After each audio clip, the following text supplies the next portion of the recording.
Vous qui ne voyagez jamais autrement que par l'esprit, allant de livre en livre, de pensée en pensée, jamais de pays en pays.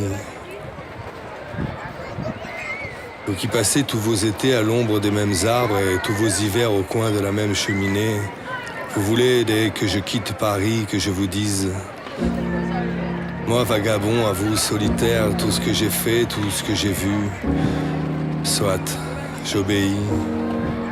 Ce que j'ai fait depuis avant-hier, 18 juillet 1843, 500 lieues en 36 heures. Ce que j'ai vu, Étampes, c'est une grosse tour entrevue au crépuscule. Orléans, une chandelle sur une table ronde, une fille pâle, un bouillon maigre. Blois, un pont à gauche avec une tour Pompadour. Tours, encore un pont, un cadran qui marque 9h du matin. Les Espagnols appellent Manzanares le vicomte des fleuves. Je propose d'appeler la Loire la douairière des rivières.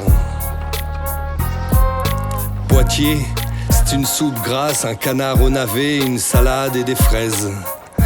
Angoulême, une lanterne éclairée au gaz avec une muraille portant cette inscription: Café de la Marine.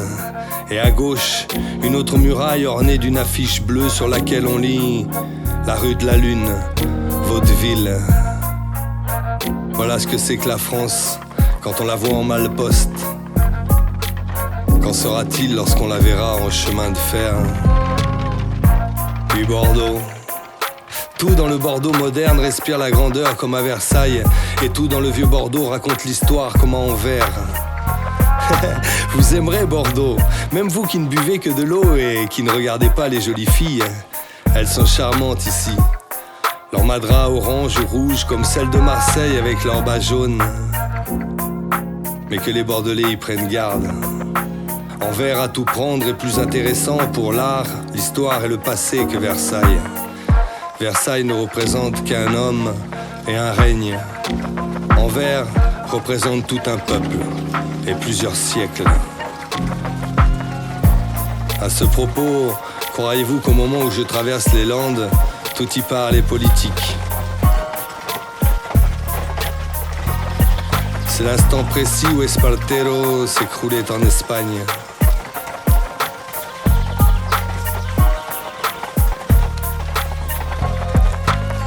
À mesure que nous approchions de Mont-de-Marsan, les routes se couvraient d'Espagnols à pied, à cheval, en voiture, voyageant par bande ou isolément. Sur une charrette dans mon guenille, j'ai vu une jeune paysanne vêtue à la mode gracieuse et qui avait sur sa jolie tête gravée douce le chapeau le plus exquis qu'on pût voir. Quelque chose de noir, brodé sur quelque chose de rouge.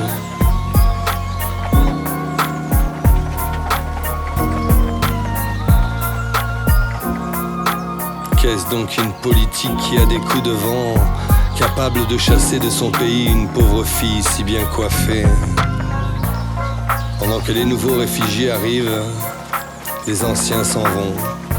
La duchesse de Gore s'en allait vers Madrid et la duchesse de San Fernando vers Paris. Les mêmes chevaux qui venaient de ramener vers la patrie les proscrits d'hier ont ramené vers l'exil les proscrits d'aujourd'hui.